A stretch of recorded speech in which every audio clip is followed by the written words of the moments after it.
I'm ditching social media. I'm gonna focus like on my YouTube, my blog, any kind of long form content. But when it comes to like getting people on your email list, you still need social media. Rise and shine, gang. I'm Cassidy, the copywriting mama, and I am here to answer all the questions and things email marketing that you've been wondering for your small business. I'm a copywriter and email marketing strategist who specializes in sending emails that are packed with personality, but still profitable too. And so we want to make the most out of all of our marketing, and email is one of those things that is very much alive and not dead. So today we're going to prove that point, and I'm so excited to do that with you. Yes, you guys, Cassidy, I love Cassidy. You can follow her Instagram. I'm gonna have her link in the description. First of all, Cassidy is the queen with email marketing. When it comes to like, girl, you need to pay attention to it. Because I know sometimes you're like, well, I don't care about my email list. And it's like, no, you do. And if you're running a service-based business as a mom, that is a way to reach your audience and your clients without you fighting the algorithm. So I wanted to have Cassidy on here to share like how to best use your email list, not necessarily ditch social media, but how to bring your followers into your email list and how you can do it in a healthy and sustainable way. If someone is thinking about starting an email list, or maybe they started one and they're like, should I have a freebie? Or if I shouldn't have a freebie, like what would you say to that and the best practices? I'm ready for this one. Okay, so freebie or no freebie, if you're waiting to email your list or to start a list because you don't have a freebie, don't wait for that.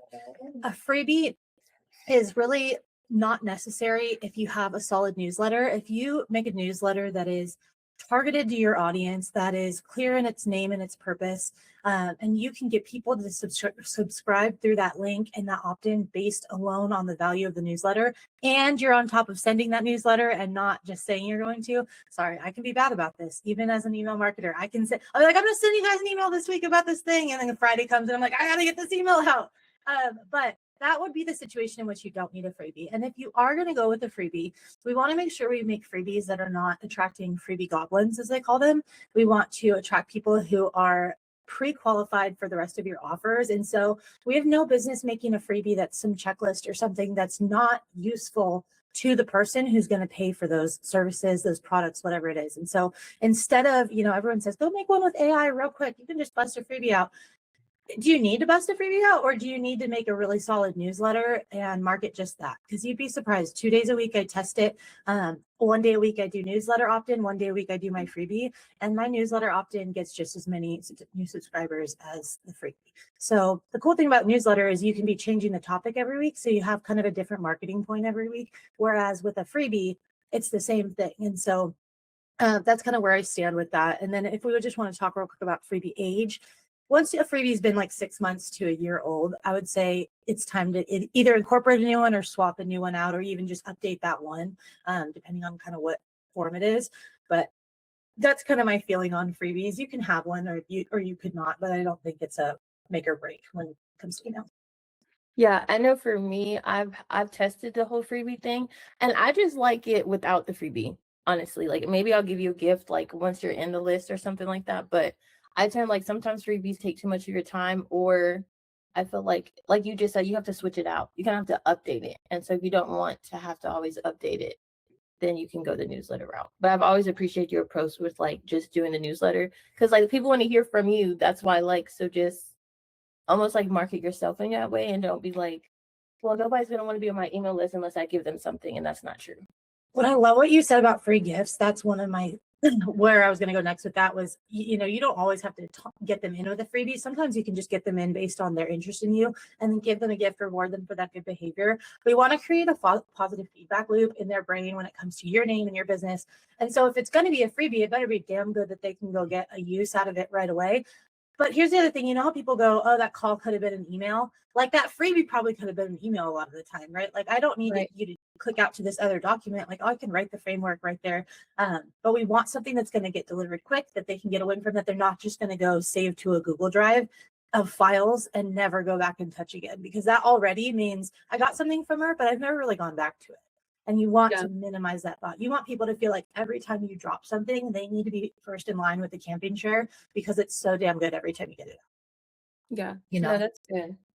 That's good. I definitely appreciate the gifts inside the email. I'm like, oh, this was a surprise. Like, It's a great way to test things too. Like if you are playing with an idea of something and you've kind of got like a first draft or something, for me with the subject lines, I gave them as a gift. And then it was super cool because you get feedback in the form of emails. And so you can screenshot those little replies that are like, this is the greatest thing ever. And so then when you go to like let people know about that freebie, you've already got screenshots and feedback versus launching it with the connotation of like, hey, by the way, this is brand spanking new. You know, you can say, hey, I dropped this to my email list besties first, which makes people want to get on that email list because they want your next one. It's kind of all, it's like a whole atmosphere, right? Like it's a whole creating an environment that gets people to your funnel versus breadcrumbing them or whatever. right. No, I love that. Especially, I think I've gotten on email lists because people are like, I'm dropping it to them first if you want to be nosy. And I'm like, well, I'm nosy. So let me see. Let's go in. So I'm like, ooh, hot take on what? What are y'all doing? I know right now, especially in 2026, there's a lot of I'm ditching social media. I'm gonna focus like on my YouTube, my blog, any kind of long form content. But when it comes to like getting people on your email list, you still need social media. So how do you like recommend, especially for moms who are like, I'm ready to ditch social media, but make it easy to incorporate getting people off of their like Instagram? So the thing with social media is, first of all, I always say healthy people can have healthy relationships with social media. Social media is what you make of it. I personally have a great relationship with it. I don't get, but I get the demand where you're like, should I put all my effort into daily posts or should I put all my effort into a weekly newsletter? My answer to that is find a way to do both, but make it in a capacity that instead of doing like 2 emails a week and daily posts, maybe 3 posts a week and 1 email a week. And do it in a capacity that you can keep up with. But you have to have the people are got to be coming from somewhere, right? You've got to build a list.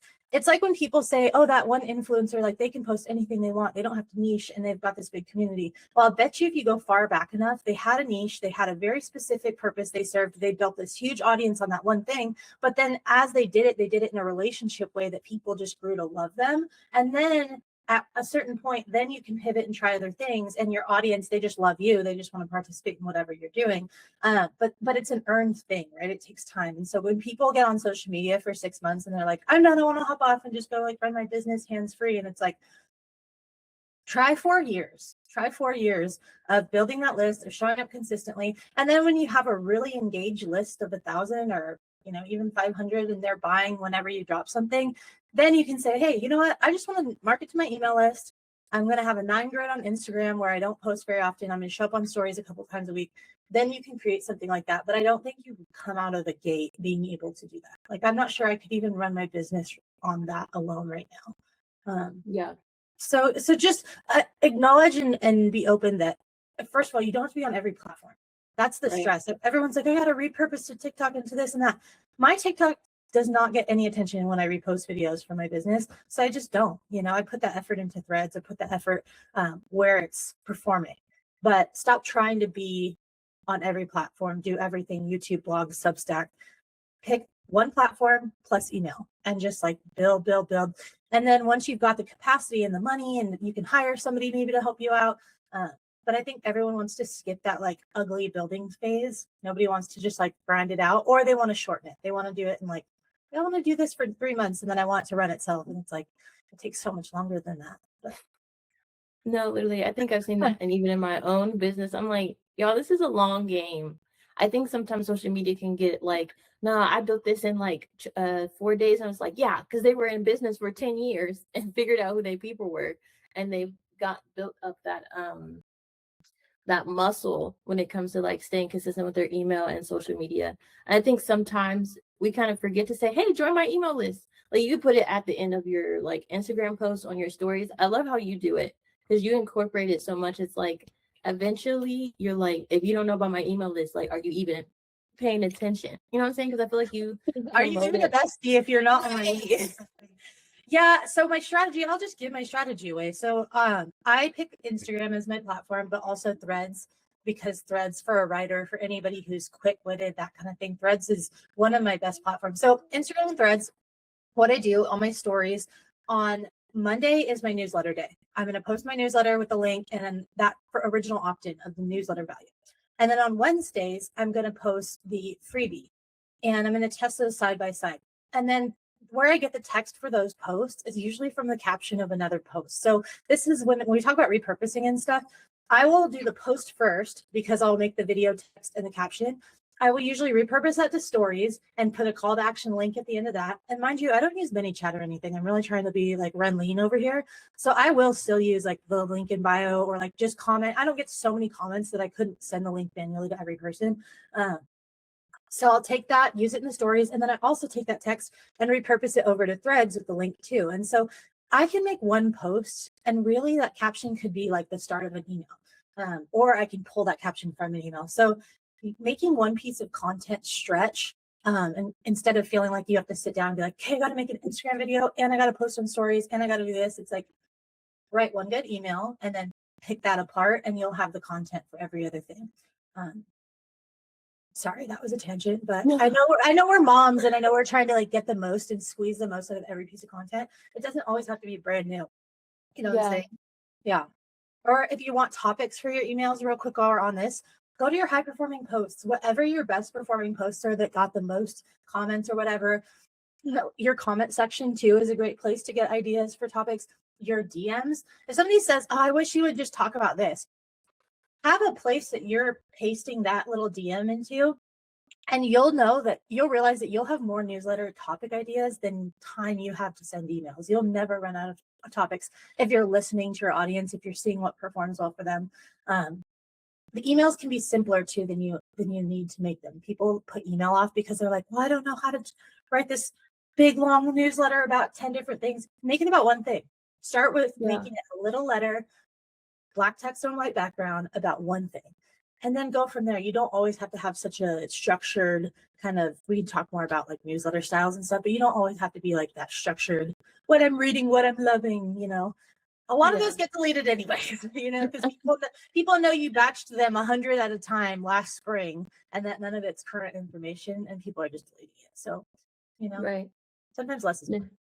Right. I think for me, I am kind of a batcher, but with emails, I really can't batch it because it's like, it's something about emails that almost feel like it's an Instagram story, and it's like whatever was going this week, I'm telling you about it this week. And so, but I do try to make a note of like, ooh, I want to talk about this. Cause I think I did talk about something in my stories, and I made that an email. Cause I was like, I'm going to talk about it again. Cause as business owners, like we have to repeat ourselves. So you might as well say the same stuff everywhere. Just go deeper. And people get scared, I think, of saying the same thing over and over again. They don't want to repeat themselves. Here's the thing, 1 to 2% of your audience sees any given post of yours on social media. And then 40x that for email, 40 times that. So maybe 30, 40, 50% of your audience, maybe 60 or 70 if you're really killing it, is seeing that email, which is great. Email has a further reach. But even then, like, it's not guaranteed 100% of people are going to see something. You never know, somebody opened something when they were at the doctor's office and looked away. Don't feel like you're annoying people. Keep showing up, because other businesses are doing it unashamedly, right? Like DocuSign has been sending me crappy emails for the last 4 years. And they don't stop. So it's like, if you're sending good stuff and you're sending quality stuff that was thoughtfully written, like, don't feel bad about sending that. You are serving people by sending that email. Send that email. She said send it. I definitely read emails at doctor's office or in the car, and sometimes I'll have to look away. But I love email marketing because I'm like, I can read this. I can come back to it and read it. Like an Instagram post, I'm like, I'm gonna come back to that, and it disappears like as soon as you open the app again. Now, when it comes to like frequency with like how many emails you should be sending your list, I know it's different based on like your capacity and your business, but what would you think like a good standard is, no matter like what niche or business you have is? You know, I think about the fact that some people have podcasts, some people have blogs. So let's say for somebody that has none of that and you just want to send a weekly email, once a week is great. If you can send 2 weekly emails, even better. Because here's the thing, you're not going to hard sell in all these emails. Like sometimes it's a soft sell, it'll naturally like be in the text that was already there. But sometimes it's going to be a hard sell email. I wouldn't send more than 1 hard sell for every 4 emails that you're going to send. So if you're doing weekly newsletters, it's like 1 chance a month to hard sell. If you're doing twice weekly newsletters, double that. And then if you're thinking of something like if you've got a blog, if you've got a podcast, dropping that podcast should not just be a section in an email. It could be its own whole email because it's short. It links to the podcast. It's short and sweet. You know, it doesn't have to be a whole letter, but that frequency I would say you can't do too many emails other than if you're doing more than once a day. More than once a day is crazy.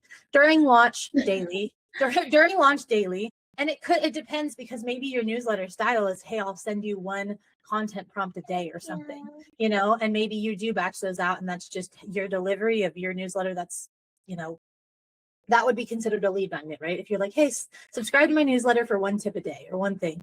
And so you have to build it to something you can fulfill. But then also, like, don't, again, with the annoying thing, you're not going to annoy people. So send the email. Just make them good. If they're not crappy emails, you're not bugging anyone with it. It's when they're like bad and they're really AI generated and they have no substance to them. And that's when it's like, hey, wasting space, wasting my time by sending me this. But if it's a gift and it's serving them, I'm going to be thankful for it, you know? I know for me, I try to treat my email list almost like my little community, my little besties, like, hey, this is what I'm up to. Like, kind of remove like email is so hard. It's really not. You're just talking. I mean, obviously it's writing, but you're really just talking. You're like having a conversation for someone to be able to read whenever they're able to read it. So it's almost like, hey, you're not bugging them because they did join. They like you enough to join or like your business or want to be a part of your world. So that's really important. That's what always cracks me up is when people are like, I feel like I just don't want it to be too much. And I'm like, bro, they literally put their information in a form and click the button because they've said, yes, please reach out to me. And you're still like, are you sure though? Like, I really don't want to be annoying. Like, are you sure you want to hear? Like, that's annoying. That behavior is annoying. So don't have that energy about it. Be grateful that they want to know more and then give them what they're asking for. You know, there doesn't have to be this like weirdness around it, you know? Right, because I know for some email lists I'm on, some are longer, some are short, and I love all of it. But I'm naturally a reader, so I'm just be like, "Ooh, you got a long one? Like, let me sit down in the morning and like take time to read." I know sometimes people feel like in their email list that no one's like responding, and I feel like all you have to do is like, "Hey, if you want to talk, like just like respond, like reply to this email." Do you feel like that works or it doesn't, or people have like hesitations about it, or? I think better than a sentence is to ask a question. I think that if you're like, hey, if you're wondering about this, hit reply. A lot of like that's just giving very passive, right? Like it's not even a question, it's not even an invitation. You're just saying like, hey, if this hit a chord, like, and also the questions aren't specific enough. So one thing we want to say is like avoid a yes or no question, right? Because you want like a more thoughtful response. But end it with a question. I try to end my emails lately with a question because I used to do that too. Like hit reply if blah blah blah, and like nobody's hitting reply if blah blah blah. But if you ask like, hey, when's the last time you cleaned out your email list, or like, or do you not even know how? Like, do I need to drop information about this? Like, do I need to do a workshop on this or whatever? Even with polls and stuff, with Flowdesk has like polls and different like little stickers, interactive kind of things. But yeah, make it conversational, right? Like if I was talking to you in person and I wanted to keep the conversation going, I wouldn't just be saying statements and then waiting for your reply. It'd be weird in person to be like, hit reply and be like, what are you talking about? Like, just say a question. No, that's good though. I think for me, I tried to hit reply, but if I framed it more in a question or something that it could have tailed off in a way, I do get better replies that way. So I'm definitely going to take that for myself and use that. A lot of people are like, I don't get clients through email. Like, how are you getting clients through email? And obviously there's probably not no like trick, like, or what was I gonna say? Or like a super strategy for that. But what would you say, like, from your own experience with your clients, if you had anybody come from email, like what that looked like, or if the sales cycle was longer, or My like clients are primarily like service-based businesses, not products, right? So I'm not like driving people to a Shopify page most of the time. I'm driving them to make a phone call or book something.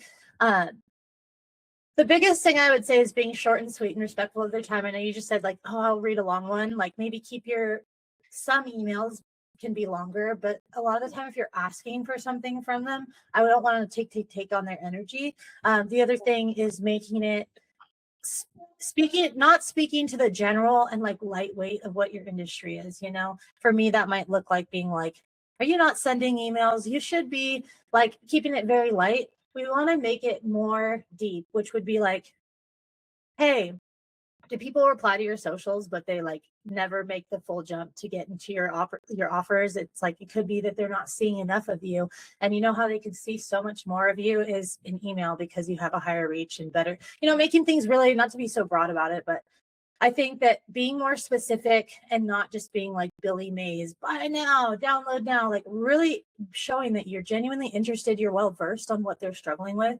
And then making an invitation, asking them a question at the end. I've had some clients before like offer free calls. It's been like, hey, I'll offer a free 15-minute coaching call. Book it here. You know, I'm going to give away a couple things. That one really worked for her. So sometimes there's some giveaway in the form of like an actual thing, or like, here's the first module, reply, like, or, you know, once you finish it, if you love it, you'll get, you know, this discount on the rest of them or something, you know.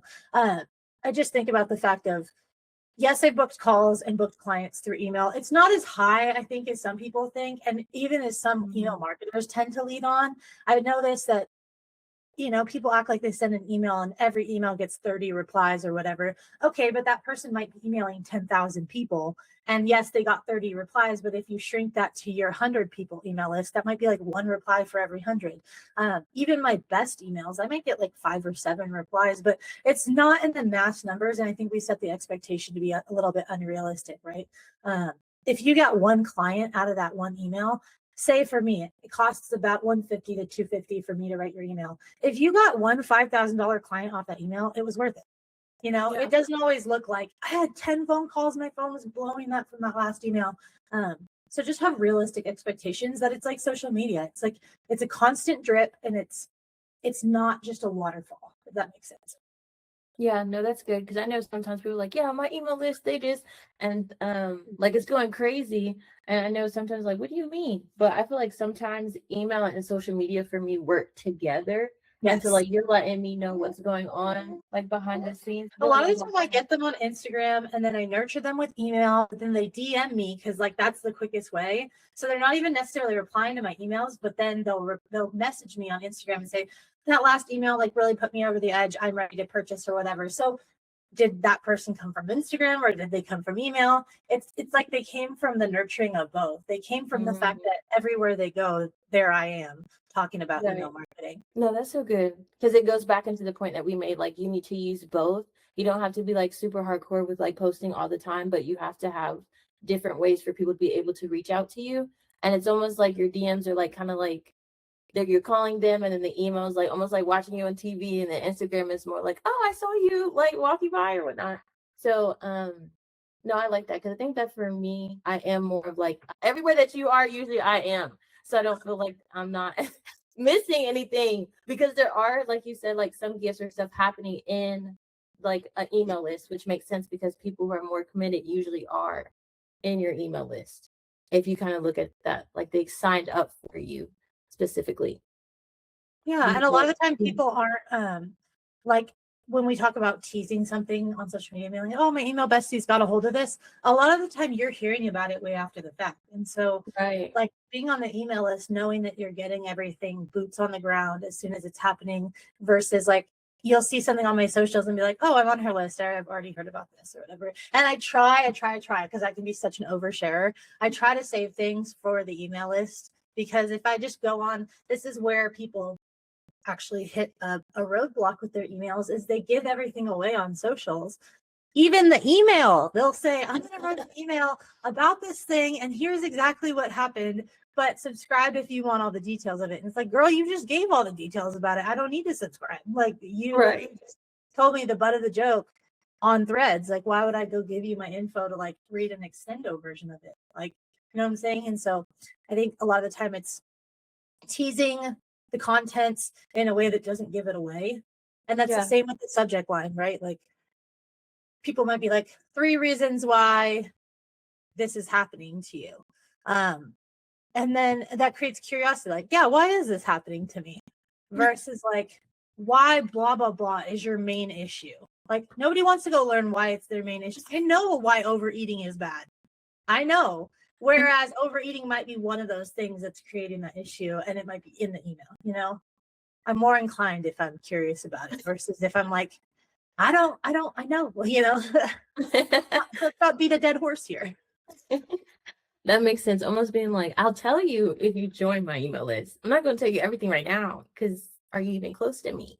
I'm not even going to tell you in the subject line, because then my open rates are going to suck, because you're going to see the email, you're going to know right away what it's about, and then you're going to go, okay, got it, delete, right. versus being curious and actually opening it. So it's hard, I know, and all of us we're so giving, we want to just give it away, and it's like, no, you got to dingle the carrot a little bit.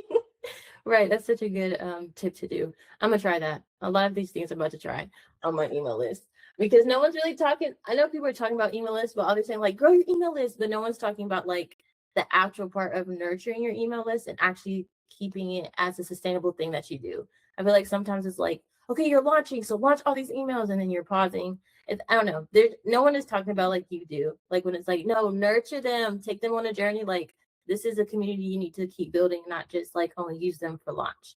Yeah, or they're giving away, right? Like they give away the fluffy advice, like email your list, you're launching, make sure you're sending. What does it look like though? Like how many times a day or a week am I emailing Right. us? What is that email about? Some people really even need to like watch you write an email to see like how you're coming up with this stuff, because a lot of the time people just sit and they sit at that blank screen and they're like, I don't know what to write about. And then they go to AI with a bad prompt and no ideas. And it's like, whoa.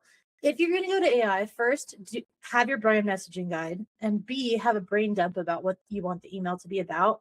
Don't let AI ever write for you from scratch, because it's pulling from AI is trained by all of us who use it. It will likely pull from other people's stuff. So I really try, if I'm going to use AI for anything, it's to organize my thoughts. It's not to pull anything out of thin air for me, because you'd be surprised once you get a topic and I tell you, oh, write on this prompt, you could probably go write a full page right then and there. But the moment that people are like, okay, now I'm writing for this email, it's like it almost creates this resistance where it's like, oh, how do I turn it into the perfect email? It's like, just start out with information first, dump it out all on the page, and then we can make it witty, we can make it creative or whatever. I think sometimes with email, we just overthink it too much. I'm like, you're just talking. It's almost like a text. It's just we all had email. pen pals in high school or like middle school, right? Didn't we all used to like write letters and stuff? It's like, just it's a letter, it's a text, and it doesn't have to be super long. I think I'm leaning really hard this season into like shorter and sweeter, and just like not. I don't have to pull anything out of my rear, if that makes sense. I don't have to pull anything out of anywhere. Just be simple. Tell them the thing. Even if it's a story, a lot of the time, if you can go through and delete lines and the story would still be able to be understood without that line, it's probably not one that needs to be in there. Go through and really curate and be concise in the message that you're trying to deliver. And people will appreciate that you respect their time, I think. Yeah, especially in this day and age, we all have so much going on at one time. Now, I think this is gonna be like the last question. I know there's a big debate on which email marketing platform to use, and everybody's like, "Oh, use this one, use this one." And honestly, the best tool you'll ever use is the one you actually use. But from your standpoint, from this being your expertise, which one do you prefer that you see it's easier for clients to like stay consistent in, and like all the nuts and bolts when it comes to platforms?